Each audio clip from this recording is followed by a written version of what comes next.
we will finish the entire Tanakh or the entire Old Testament.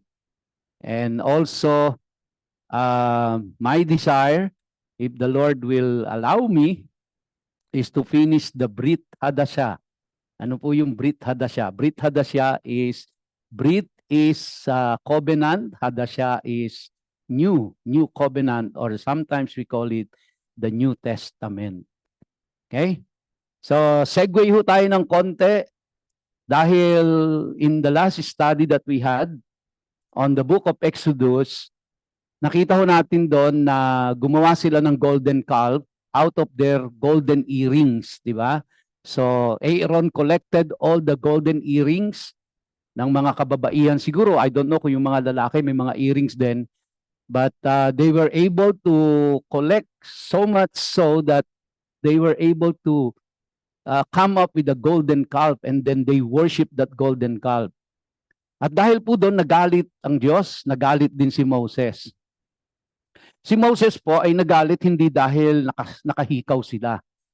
Hindi nagalit dahil may mga ginto sila. Kundi nagalit si Moses dahil yung pong earrings nila ay ginawa nilang golden calf na ipinagbabawal ng Diyos at sinamba pa nila. So pinagbawal na ng Diyos na wag silang gumawa ng mga images representing God. And then worse is winorship pa nila. No? Kaya dual violation ang ginawa ng mga tao. So kaya nung nagalit si Moses, he broke the tablets of covenant, and then ano po ang ginawa niya? Kinuha niya yung golden calf, tapos ito ay tinunaw niya, and then tapos kanyang pinulbos. And then pagkapulbos niya, ang ginawa po, nilagay niya sa tubig, at yung tubig ay pinainom sa tao. At dahil po dito, marami ang naniniwala na ipinagbawal ng Diyos at isang malaking kasalanan ang pagsusuot ng hikaw o anumang alahas. Na kung ito po ay hindi applicable sa inyo ngayong umaga, maaring ito ay applicable sa kaibigan ninyo, sa mahal nyo sa buhay, sa mga kasamahan ninyo sa trabaho, and you can share these things, no? Kung ito man po ay hindi relevant sa inyo sa mga oras na ito, baka sa future maging relevant ito. And some of you probably came from other churches na narinig nyo na yung teachings na ito, na bawal magsingsing, bawal maghikaw, bawal mag-alahas, bawal mag-makeup, no? At dahil ito ay pinagbabawal ng salita ng Diyos. And nagko-quote sila ng mga verses from the Bible. At ang isa na nga po doon ay itong itong Exodus na pinag-aralan natin sa 32 and 33. Kaya matagal silang nakulong sa paniniwalang ipinagbabawal nga ng Diyos yun at kasalanan ang magsuot ng hikaw at singsing at ng mga alahas. Ang kailangan lamang ay mabuksan ang kanilang mga kaisipan at matutunan kung ano talaga ang sinasabi ng salita ng Diyos para sila ay makakawala sa pagkakulong nila doon sa kanilang mga maling kaisipan. Isipin niyo po, di ba, if you are in prison na you believe something that is totally of yourself dahil mali lang yung pagkaintindi. Now, maaring itong lesson, jewelry and makeup, ay hindi rin relevant sa inyo, hindi applicable. Pero the principle, I believe, ay very much applicable. Ano po yung principle na yon? Yung principle na kapag ang scripture taken out of context, namamali ang ating pag-intindi. At dahil mali yung pag-intindi natin, nagiging mali ang pagsunod natin. Dahil mali ang pagsunod natin, we are not really pleasing the Lord. And it all started with the wrong understanding of the scripture because the scripture was preached to us in a wrong context. And so the principle to be learned is to always check on the context of the scripture before giving any interpretation to it. And of course, hindi po ganun kadali na malaman kung ano ang context niya.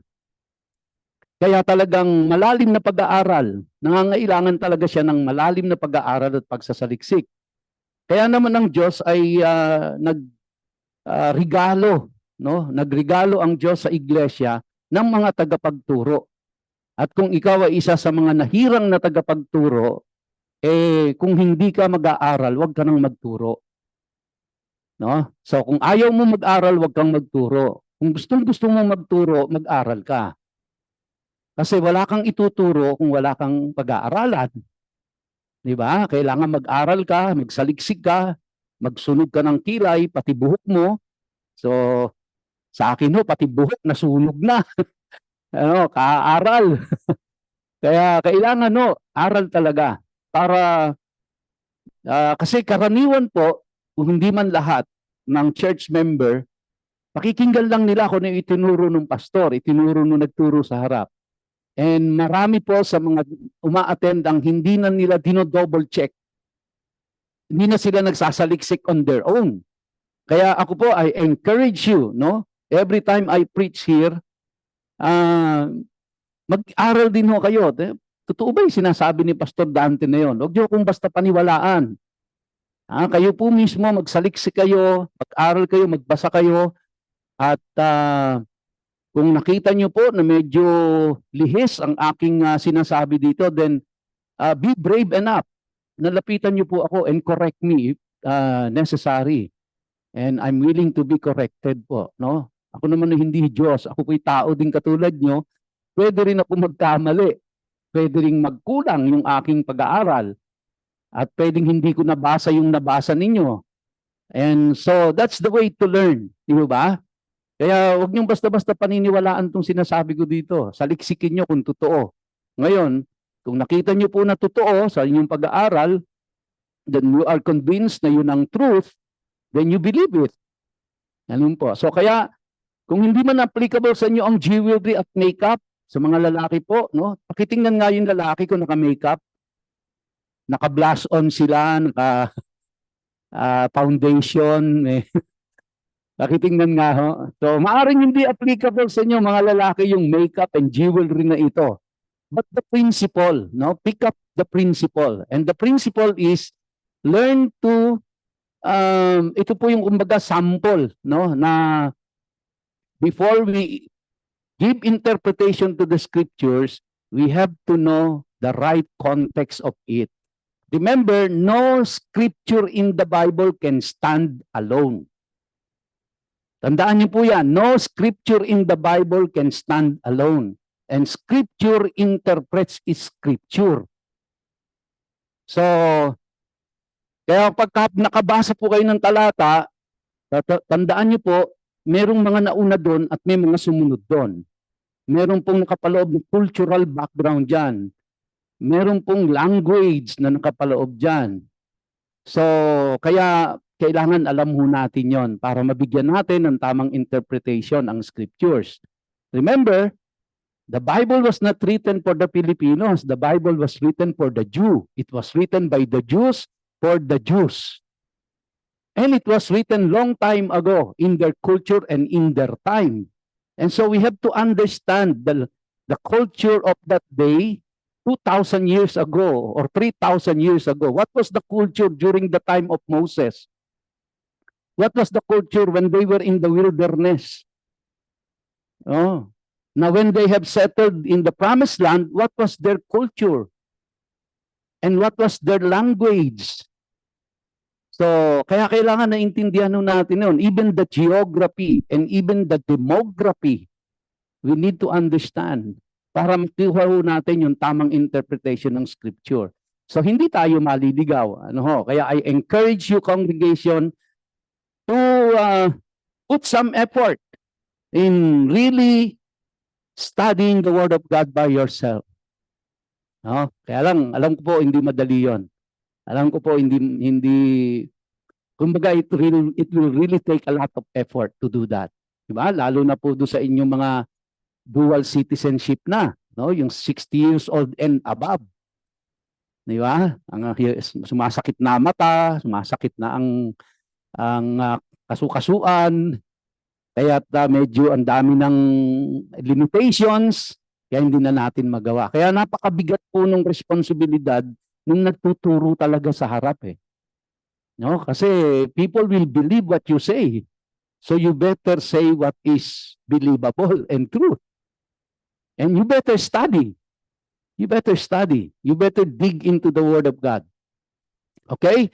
So, enough for the introduction, jewelry and makeup. Why some say jewelry should not be worn?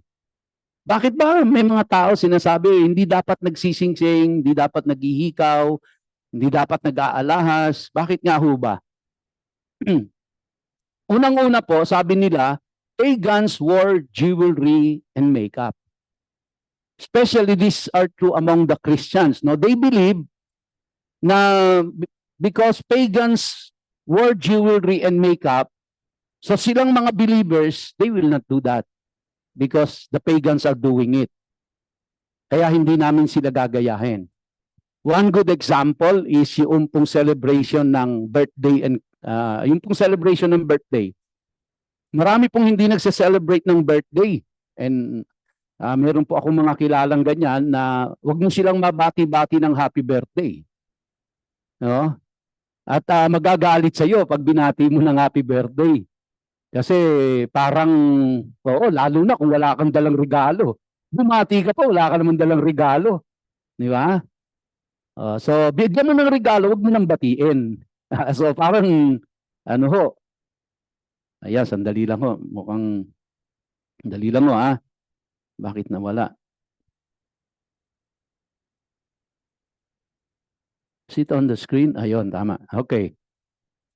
So, bakit to? Kasi, ang kanila pong reason doon, merong dalawang account sa Bible na nag-celebrate ng birthday. No? At itong dalawang nag-celebrate ng birthday na ito ay Pharaoh at nung nag-celebrate sila, nagpapugot pa sila ng ulo. So una, mga pagano na sila. Pangalawa, nung nag-celebrate sila, nagpapugot pa sila ng ulo. Kaya sabi ng mga iba po, we don't celebrate birthday. Kasi nga ito ay pagan practices at hindi maganda yung example sa Bible. So, now, kaya po ganon. So, kaya people believe that they should not wear jewelry and makeup because pagans do. Pero tama po ba yun? Sabi nila, we know the pagans wore jewelry. Ito yung rational po. Ito yung logic. No? They play with logic. Sabi nila, we know the pagans wore jewelry. We know the pagans wear makeup. We know that God says not to do what the pagans do. So dalawang theory, di ba? Yung unang theory, we know the pagans wore jewelry. We know the pagans wear makeup. That's one theory.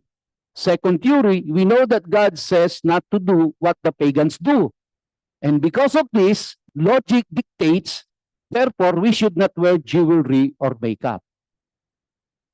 Yun po yung kanilang rational doon. No? Now, in Deuteronomy 12:4, these are some of the scriptures na ginagamit ng mga tao na they believe you should not wear makeup or jewelry. Sabi diyan, you shall not worship the Lord your God in that way. Pinagbabawal ng Diyos ang sumamba ka sa pamamagitan ng sa katulad ng pagsamba ng mga pagano. And because they wear makeup and jewelry, the pagans do, so I will not do that. Okay? In Deuteronomy 12:31, you shall not worship the Lord your God in that way, for every abominable thing the Lord hates, they have done for their gods, for they even burn their sons and their daughters in the fire to their gods. Okay. In Jeremiah 10:2, sabi po diyan, thus says the Lord, learn not the way of the nations, referring to the nations around them, the nations around Israel, nor be dismayed at the signs of the heavens, because the nations are dismayed at them. Now, using these different verses of scriptures, they concluded na wearing makeup and jewelries are pagan practices, and since we are believers, we should not do it. No, because we should not worship as the other nations do, as the pagans do. Now, these are all taken out of context. It has nothing to do with the jewelry and makeup. the Lord was telling them na huwag kayong gumaya dun sa ibang bansa sa paraan ng pag-worship nila. So the Lord was talking about how to worship Him properly, and He was not talking about jewelry and makeup. And so ang ginawa po ng mga naniniwalang hindi dapat nagme-makeup at nag-jewelry, ikinonect nila yon doon sa dahil gawain ng pagano yon, huwag nating gayahin. But the Lord was not talking about jewelry and makeup. The Lord was talking about not to worship Him the way the pagans worship their God. It is an abominable to the Lord. Huwag niyong gayahin yung mga bansa na yun sa pagsamba ninyo sa akin. Iba yung pamamaraan ng pagsamba nila. So ang ginawa po ng mga tao, kinonect na yung wearing ng jewelry and makeup. So totally out of context. No? They try to play with logic, not with the biblical context of the scripture. Logic po yung pinagagana. No? Hindi po yung right interpretation. In Jeremiah chapter 10, verse 2, no? Yung binasa ho natin kanina, ulitin ko lang, thus says the Lord, learn not the way of the nations, nor be dismayed at the signs of the heavens, because the nations are dismayed at them. Now, this is again relating to worshiping Yahweh and idol worship. The preceding chapter, kaya yun po yung sinasabi ko, una, ang Bible po, wala naman talagang chapter, walang verses. And so, kaya, the original Bible, wala po siyang chapters and verses. So tuloy-tuloy po yung sulat na yun no? Kaya talagang kukunin mo yung tamang context niya. But we are privileged na meron po tayong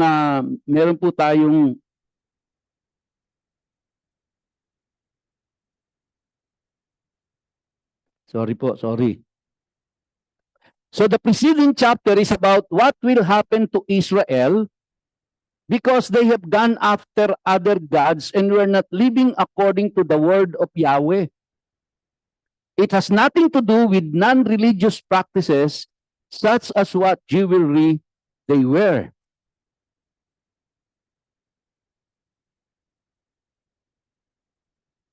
Siyensya na po kayo at ako isang linggo ng inuubo.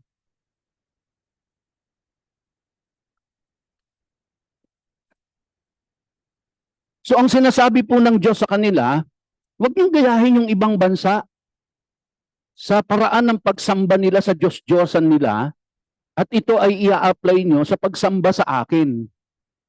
And so God was not talking about non-religious, it has nothing to do with non-religious practices. So He was not talking about jewelry and makeup.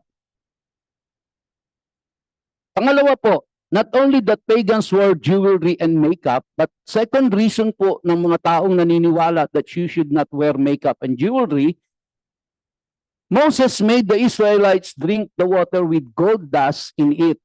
Nadaanan na natin ito sa Exodus chapter 32. Ano po? Kaya tayo sumegway dito dito sa topic na ito. Let's look at again Exodus 32 verse 20. He took the calf that they had made and burned it with fire and ground it to powder and scattered it on the water and made the people of Israel drink it. Now, kasi nga po, yung golden calf na yon ay galing doon sa kanilang mga golden earrings, alahas. No? Yung alahas, tinunaw at ginawang golden calf. Sa galit ni Moses, tinunaw niya ulit, pinulbos niya, inilagay niya sa tubig, pinainom sa mga tao. Exodus 33 verse 5, for the Lord Yahweh had said to Moses, say to the people of Israel, you are a stiff-necked people. If for a single moment I should not go up among you, I would consume you. So now take off your ornaments that I may know what to do with you. So ano pong iniutos ng Diyos? Hubarin lahat ng kanilang mga alahas during that time. Why? Again, pupunta po tayo sa culture. Kasi the culture of that day, at the time of Moses, ang culture nila, ang isa sa symbol ng joyousness, ng kasiyahan, ay ang pagsusuot ng mga alahas. Kaya kapag tapo may festivities, Nagsusuot talaga sila kung todo di alahas silang lahat. Yun po ay kulturang kapahayagan nila para sabihin na sila ay masaya. So dahil nga po sila ay nag-violate sa utos ng Diyos at sila ay parurusahan ng Diyos, walang kasiya-siya doon. Kaya hindi dapat magsuot ng mga alahas. So yung pong blessing na yon, the material blessing ng Lord, remember, nung sila po ay nasa Egypt, ang inutos ng Diyos sa kanila, pati yung mga Egyptian ay inutusan na ibigay yung mga ginto sa mga Israelita. At hakutin nilang lahat yung mga ginto na yon. So it was God's material blessing for the nation of Israel. So bit-bit nila yon. Sangkater ba yun? Tunetor nilada po yun, ha? Hindi yun na kukonting mga alahas o mga ginto. Dala nila yung gold, silver, and bronze. Bit-bit nila yon. Primarily, gagamitin nila yun sa pagtatayo nila ng tabernacle. So it was God's blessing to them.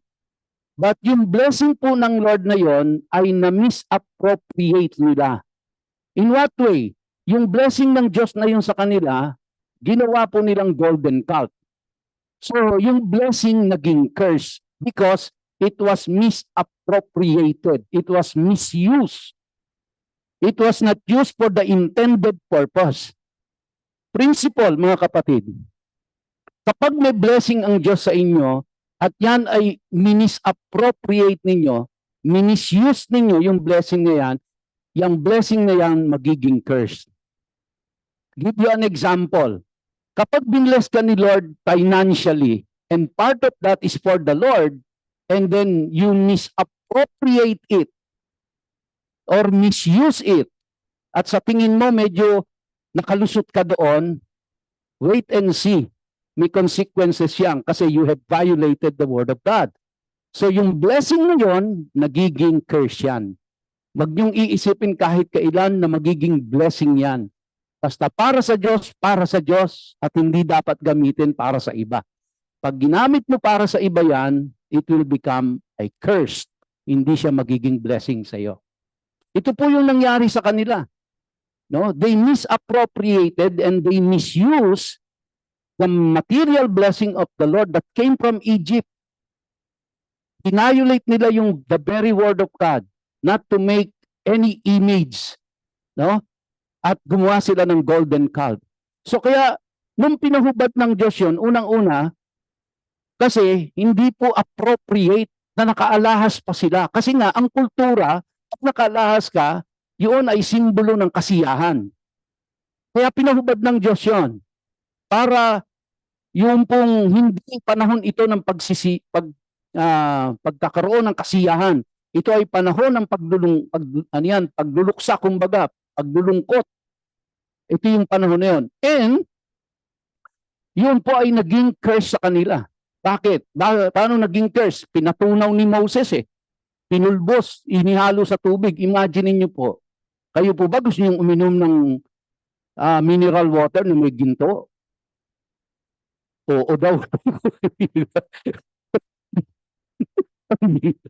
Mali yata tanong ko. Palagay ko tayo, maghahanap pa ng inumin may ginto no? Saan kaya may inumin may ginto? Pero it became a curse sa kanila. Yung pong gold na yon, no?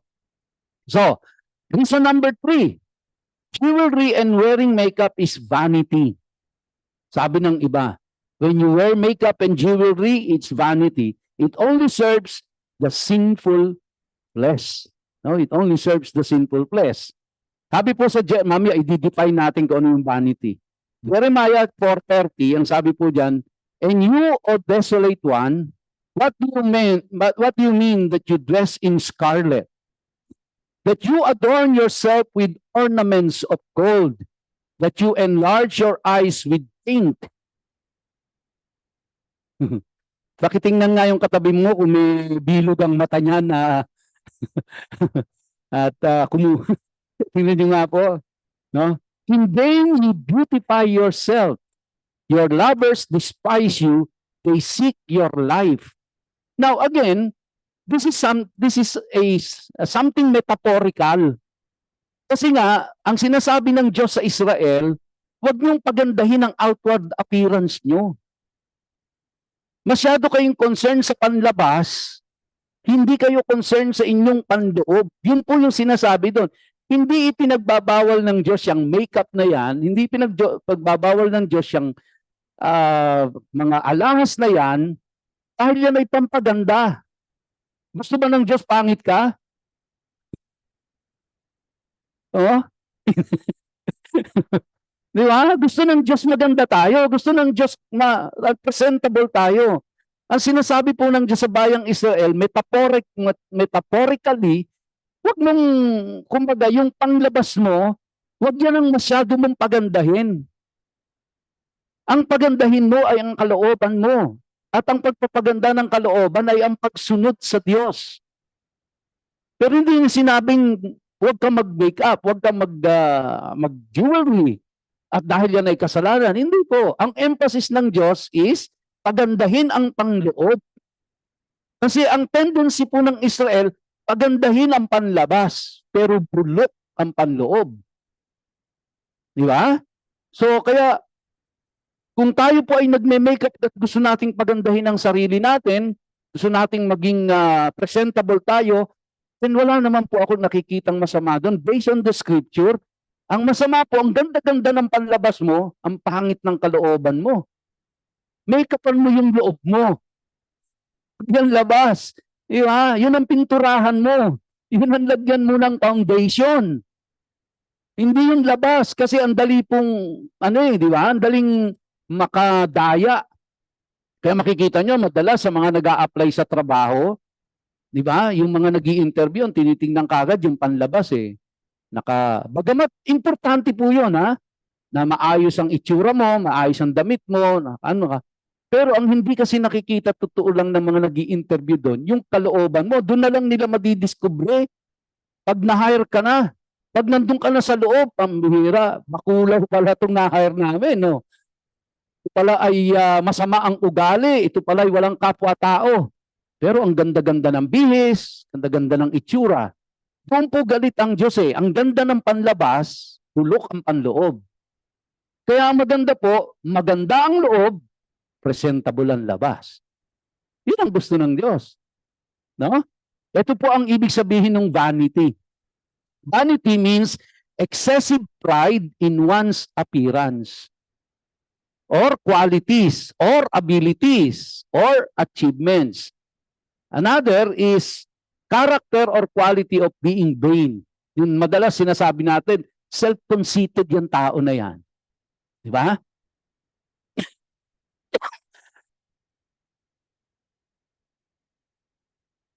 Nadinig niyo na po ba yon? O kayo mismo nagsabi dun sa alam mo, self-conceited yan si Kumare. Di ba? Pinagchismisan niyo pa. So, hindi ka nga self-conceited, chismosa ka naman. Wala na kayong pinagkaiba. So, kaya, ito po no, sabi sa ating kanina doon sa Jeremiah, yung vanity po is excessive pride in one's appearance. May mga tao kasing ganun, self-conceited. Kasi alam nila maganda sila eh. Alam nila, di ba, na malaporselana ang kutis nila at maganda ang ilong, maganda ang bibig, maganda, talagang kaya naging talagang self-conceited yung mga tao na ito. Yun nga po, meron silang excessive pride in their appearance. Minsan mapanglait pa yan, mapanghamak ng kapwa. Di ba? Dahil pangit yung kanyang kaopisina o kasamahan, mayabang sila dahil sila ay maganda. Pero hindi yun ang tinitingnan ng Diyos eh. Ang tinitingnan po ng Diyos ay yung nasa loob. Yun ang nakikita ng Diyos na hindi nakikita ng tao. Yun ang tinitingnan ng Panginoon, hindi yung panlabas. Mapalad ka kung binigyan ka ng Diyos na magandang di ba? Pero mas mapalad ka kung maganda ang kalooban mo. Dahil yun ang mas maganda sa harapan ng Diyos. Okay? So, sabi po sa Exodus 3:21-22, and I will give these people favor in the sight of the Egyptians. And when you go, you shall not go empty. But each woman shall ask of her neighbor, and any woman who lives in her house, for silver and gold jewelry, and for clothing, You shall put them on your sons and on your daughters, so you shall plunder the Egyptians. During that time, nung sila po ay alipin sa bayan ng Egypt, I suppose, I believe, na wala ho silang mga jewelry. Hindi sila allowed to wear jewelry. Kasi yung mga Egyptians lang yon. Sila bilang slaves, imagine niyo, di ba? Nagtatrabaho sa bukid, nakahikaw, naka-bracelet, naka-ano. So, nagagawa ng bricks, puro putik ang katawan, tapos may mga dangling na hikaw sila. Wala sila noon. Kaya nung sila po ay pinalaya ng Diyos, ito ang sabi diyan, and I will give these people favor in the sight of the Egyptians. Paano po pinakita ng Diyos yung favor niya dun sa tao? Sa harapan ng mga Egyptians. Kunin niyo yung mga alahas nila, isuot niyo sa inyong mga anak. So mismong ang Diyos po ay nag-utos sa kanilang suotan ng alahas yung mga anak. Specifically, sabi nga dito, on your daughters. So yung makukuha nyo doon sa Egyptian, isuot nyo doon sa inyong mga anak. Kaya paglabas ninyo ng Egypt, papuntang wilderness, imagine nyo, di ba? Pupunta sila ng wilderness, mga nakahikaw. So, bilad ka lang naman sa araw. Nandun ka sa alikabok, nandun ka sa buhanginan. Pero mga nakahikaw, nakaalahas sila. It was allowed by the Lord. So it was God's material blessing to them. Unfortunately, dahil lang nainip sila kay Moses, yung pong blessing ng Lord na yon, ginawa nilang golden calf. Kaya po pinahubad ng Diyos yon sa kanila. As a punishment. No? Para wag nilang makita yung blessing ng Lord sa kanila, alisin nyo yan, tanggalin nyo yan. Plus, wala kasing, yan ay symbol ng joyousness, wala kayong dahilan para magsaya ngayon dahil you violated the covenant. You have broken the covenant. Kaya pinaalis ng Diyos. In Ezekiel 16:10-12, and I clothe you with beautiful finished cloth, and I put sandals on you of fine leather. No? Mahal nito. Yung mga pagbibili ka ngayon ng mga fine leather na sandals, no, yung Birkenstock lang di ba? Mahal 6,000 siya, hindi ako makabili So, kaya yung fake na lang sa Divisoria binibili ko, pwede na rin yun. And I bound you in fine linen, and I covered you with costly fabric. So hindi killjoy ang Diyos. Gusto ng Diyos bihisa ng maganda ang tao niya. Gusto niya maganda sila, presentable sila, decente sila. And I adorn you with ornaments, and I put a bracelet on your arms and a necklace on your neck, and I put an ornamental ring on your nose. Pakitingnan nga yung katabi kung merong hikaw sa ilong. And earrings on your ears and a beautiful crown on your head. See? So gusto ng Diyos na magpaganda tayo. Ayusin natin ang ating mga sarili. Di ba? Na maging modest tayo in the eyes of the Lord. Now, hindi ko naman nung sinasabi dito, pag uwi nyo ngayon, no? Punta agad kayo sa Ibiya at mamili kayo ng alahas doon. So kung hindi nyo po feel, then don't do it. No, kung hindi kayo nasanay na magkaroon ng earrings, magkaroon ng bracelet, and nabuhay kayo, lumaki kayo ng ganyan, that's fine.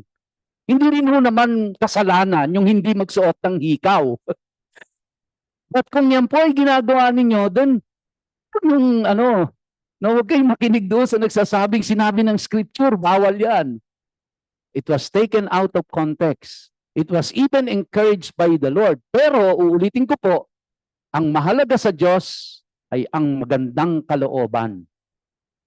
Pero hindi rin masama kung pagandahin natin ang panlabas nating anyo at maging beautiful tayo, di ba? Kaya meron sa inyo, marami ho sa inyo na nasa 60 years old pataas na, pero di ba natutuwa kayo pag binati kayo? Siguro na ho kayo? Kasi parang 35 lang kayo kasi pinabibili ka kaya ganun yun. Di ba? Inuuto ka na nun. Huwag ka na maniwala doon. Bagamat Totoo naman po yun. May mga 60 years old na, 64, 65. Mukhang bata pa rin naman sila, no? Kaya alagaan niyo po yung sarili ninyo. Pagandahin niyo yung sarili ninyo. No? Sa mga babae, pagandahin niyo yung sarili niyo sa harapan ng asawa ninyo. Ha? Yung mga kadalagahan natin dito, mag-ayos kayo. Huwag kayong magmukhang nanay ninyo. Yan. Now, makikita ho natin, even yung high priest, ano po ang ginawa ng Diyos? Napaka-elaborate, napaka-rangya ng ipinasuot ng Diyos. Nakikita niyo yung nandoon sa balikat niya, mga ginto po yun eh. Yung nasa harapan niya na breastplate, yun po ay mga mamahaling hiyas na mga bato ang inilagay ng Diyos doon. Ang hindi lang ho nakita dito sa picture, yung bell sa ilalim na merong pomegranates, tapos may bell, pomegranates. So, hinihisa ng Diyos yung high priest ng elegante. So, hindi po against ang Diyos, sa madalit salita, sa pagbibihis ng kung gusto mong maging elegant ang itsura mo. But of course, you have to dress appropriately. Hindi ba? So, wag naman tayo pumunta dito sa simbahan na para tayong aaten ng kasalan ng hari ng Middle East. So tayo po ay dress appropriately, dress modestly. Okay? Now, tingnan natin sa Matthew 23:25 to 28. Sabi diyan, "Woe to you, scribes and Pharisees, hypocrites." Yun ang tawag ng Diyos sa kanila. Bakit sila tinawag na hypocrites? Because you cleanse the outside of the cup and the dish, but inside they are full of greed and self-indulgence. Blind Pharisee, first clean the inside of the cup and the dish, so that the outside of it may become clean also. Woe to you, scribes and Pharisees, hypocrites! Sabi niya doon sa mga scribes and Pharisees. Why? Because you are like whitewashed tombs, which on the outside appear beautiful, but on the inside are full of the bones of the dead and of everything unclean in the same way. On the outside you also appear righteous to people, but inside you are full of hypocrisy and lawlessness. Kita niyo po kung saan galit ang Diyos? Galit ang Diyos dun sa hypocrisy, na mukhang righteous panlabas, pero inside, alam ng Diyos na punong-puno sila ng hypocrisy. Okay? Pero hindi yung sinasabi ng Diyos dito na tayo ay magmukhang hindi presentable sa outside.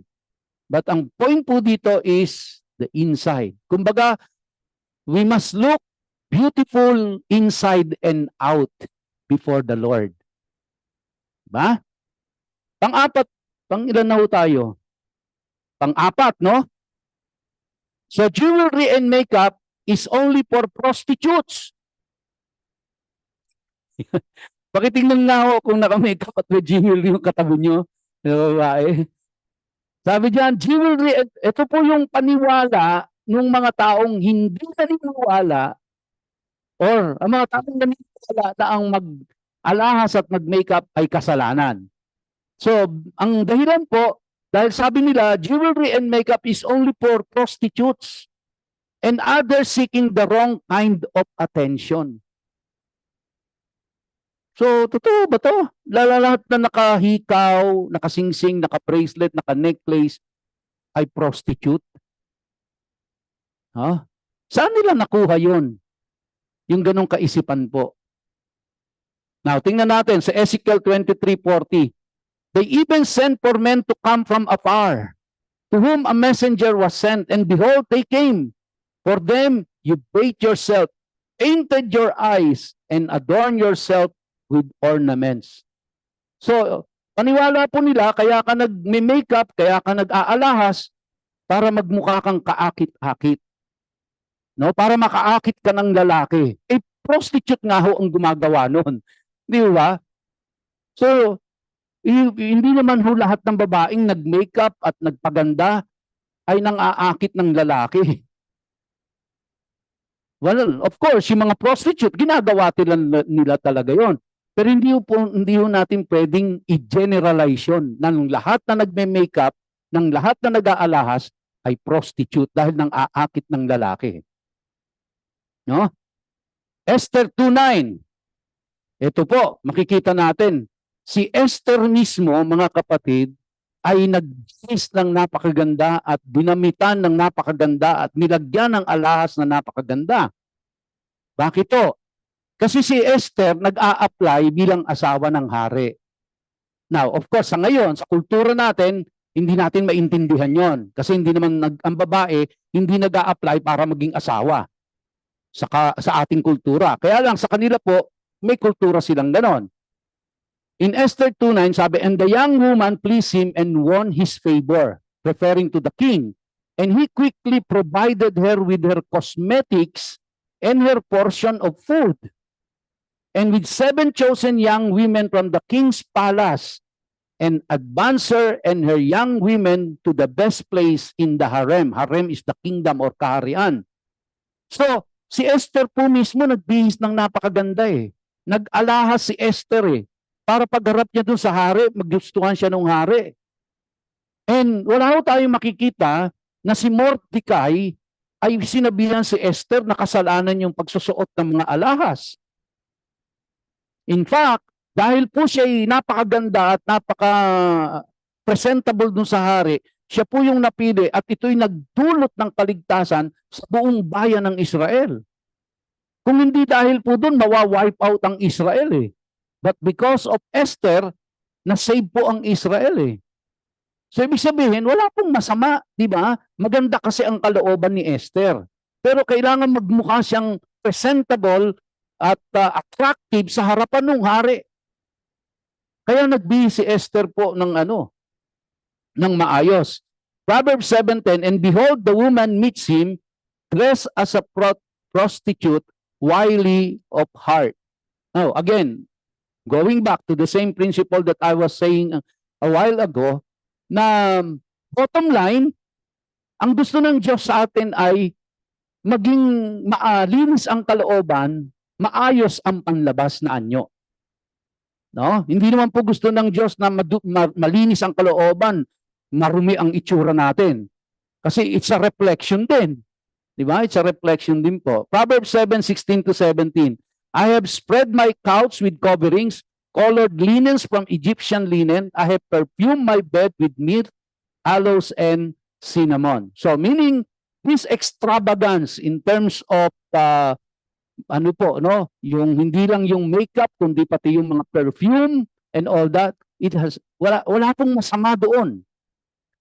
Siguro po masama lang kung sa panahon natin ngayon, para mapabango mo lang yung kama mo, mangungutang ka pa. Laban mo na lang, huwag ka nang magpabango. Di ba? Huwag mo nang ibaon ang sarili mo sa utang, makapag-makeup ka lang. Tapos makakasalubong mo yung inutangan mo, hindi ka nagbabayad. Hindi mo maganda. So, ang point ko is, if we can afford, then why not? Di ba? Kung hindi naman po, live a simple life. No, yung pong nagpulbos ka lang ng presentable, malinis, maayos, I don't think na kailangan pa nating magpa-parlor linggo-linggo para bago umattend ng church. No? In Proverbs 5:3-6, sabi diyan, for the lips of a forbidden woman drip honey, and her speech is smoother than oil, but in the end she is bitter as wormwood, sharp as a two-edged sword. Her feet go down to death, her steps follow the path of Sheol. She does not ponder the path of life. Her ways wander and she does not know it. So, describing again in the book of Proverbs, kung ano po ang itsura ng isang prostitute, no? Na nagbibihis siya ng ganyan para makaakit ng lalaki. And of course, alam natin na yan po ay forbidden.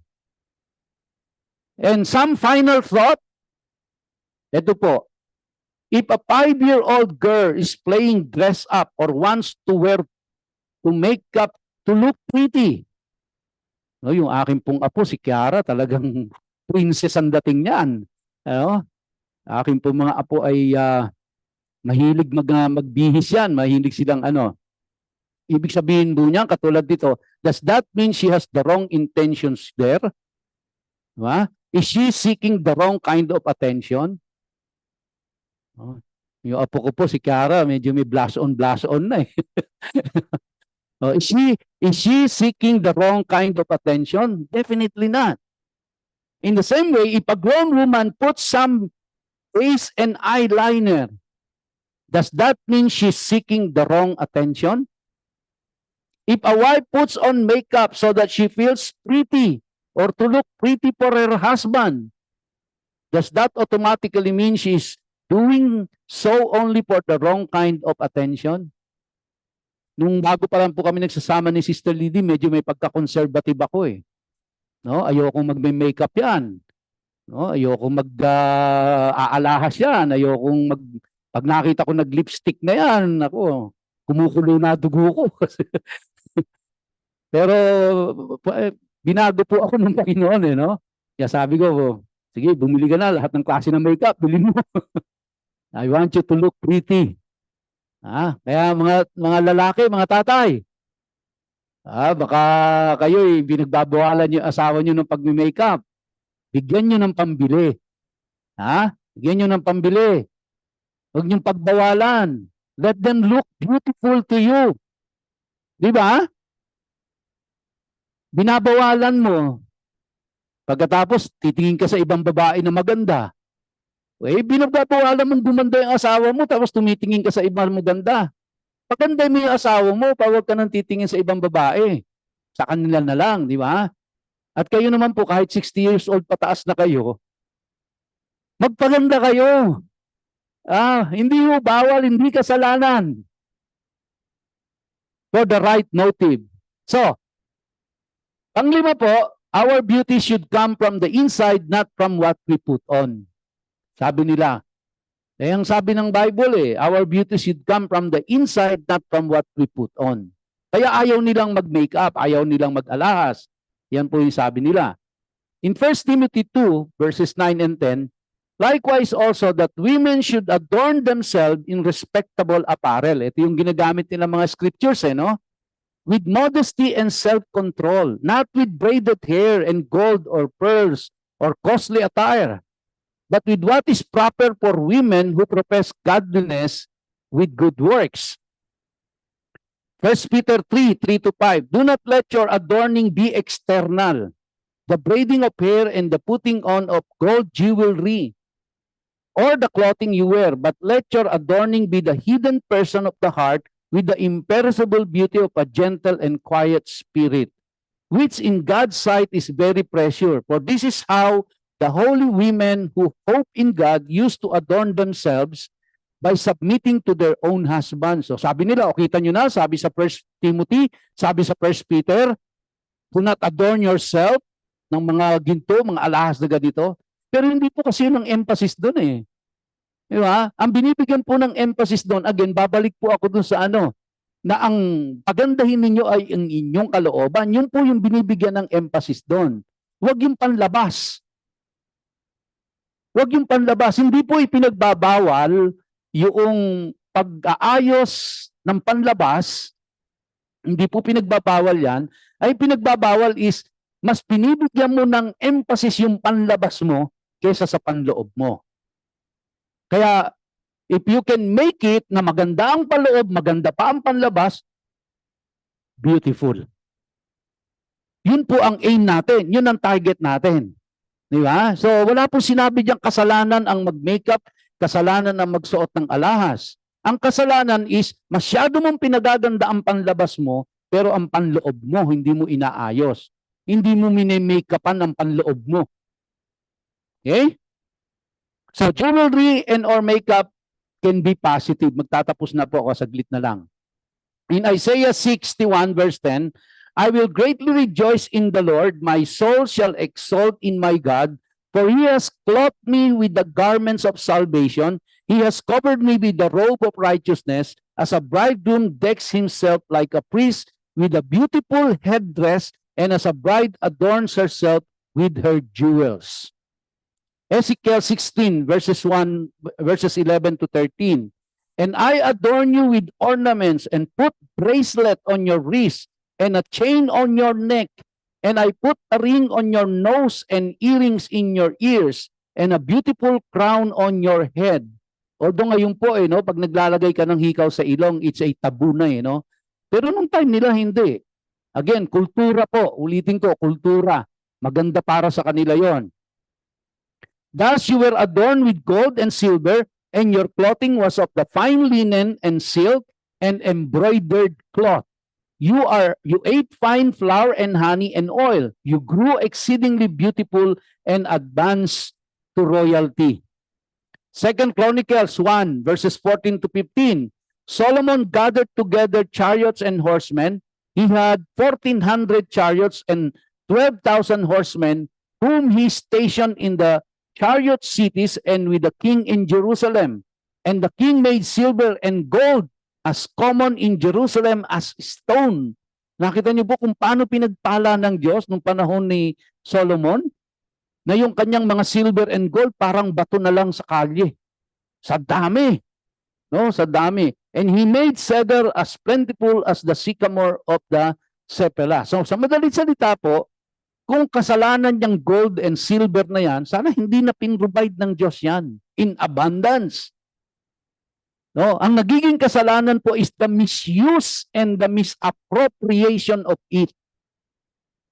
Any material blessing naman po hindi lang gold and silver but any material blessing or any blessing for that matter, if misuse and misappropriate, then it becomes sin. No? Now, huwag natin basahin yan kay Solomon. 1 Kings 10, 4 and 5. And when the queen of Sheba had seen all the wisdom of Solomon, the house that he had built, the food at his table, the sitting of his officials, and the attendance of his servants, their clothing, his cupbearers, and his burnt offerings that he offered at the house of the Lord, there was no more breath in her. Nung dumating po yung Queen of Sheba, nung makita niya ang kaharian ni Solomon, na ultimo katulong, nakaalahas.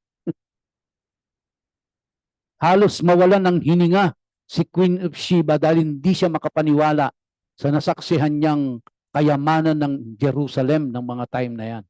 Dahil pinagpala sila ng gusto ng Diyos. Biniyayaan sila ng Diyos, both materially and physically. So wala hindi kasalanan. Pagpapala yun galing sa Diyos. Kaya yung mga hikaw ninyan, no, alagaan niyo yan kahit fake. Baka pagpapala din naman yan. No? Kasi pampaganda niyo yan. Pampabeauty niyo yan. So alagaan niyo po yan. Ezekiel 28, 13 and 17, you were in Eden, the garden of God. Pakinggan niyo po ito. Every precious stone was your covering. Sino po tinutukoy dito? Ha? You were in Eden, the garden of God. Every precious stone was your coverings. Sardius, topaz, diamond, beryl, onyx, and jasper, sapphire, emerald, and carbuncle, and crafted in gold were your settings and your engravings. On the day that you were created, they were prepared. You were an anointed guardian cherub. Sino po yan? Yan si Lucifer. Nakita niyo po kung paano binihisan ng Diyos si Lucifer bago siya naging Satanas? Lahat ng mamahaling hiyas ay kasuotan ni Lucifer. Siguro kaya ito rin yung iba ginagamit nyo, si Lucifer nga di ba? Binihisan ng ganyan. Sige, magbihis ka ng ganyan, magmumukha kang Lucifer.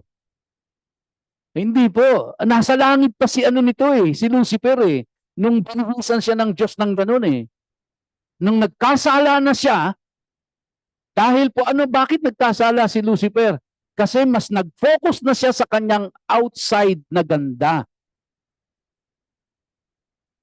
Nag-focus na si Lucifer sa outside niyang ganda, kaya sabi niya, I can rise above the throne of God. Dahil sa sobrang ganda niya, no, gusto niya lampasan na ang Diyos. Yun. Ano na naging problema? Yung panlabas? Hindi po, yung loob.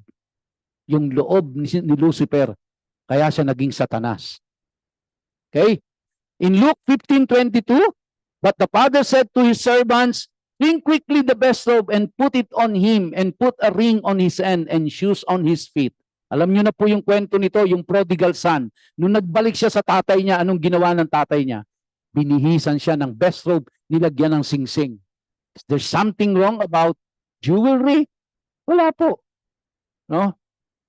In Genesis 24:53, and the servant brought out jewelry of silver and of gold and garments and gave them to Rebekah.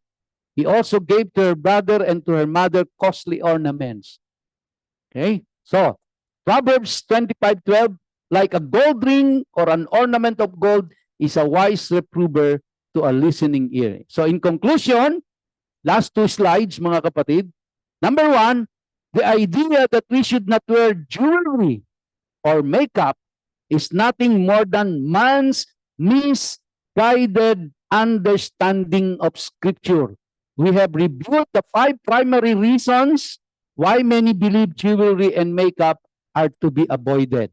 Clear na ho sa atin yon. Number 2, in reviewing those reasons and their supporting scriptures, we have found that many times it is a misapplication of Scripture because the context was not taken into account. Number 3, we were unable to find anywhere in the Torah that the wearing of jewelry and makeup is forbidden by the Creator and made a sin forever.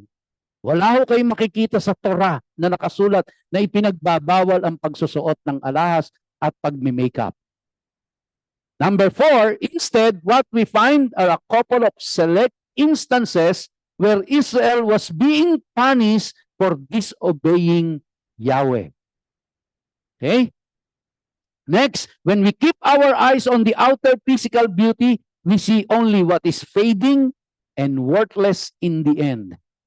Next, there is no Torah commandment from Yahweh forbidding jewelry or makeup.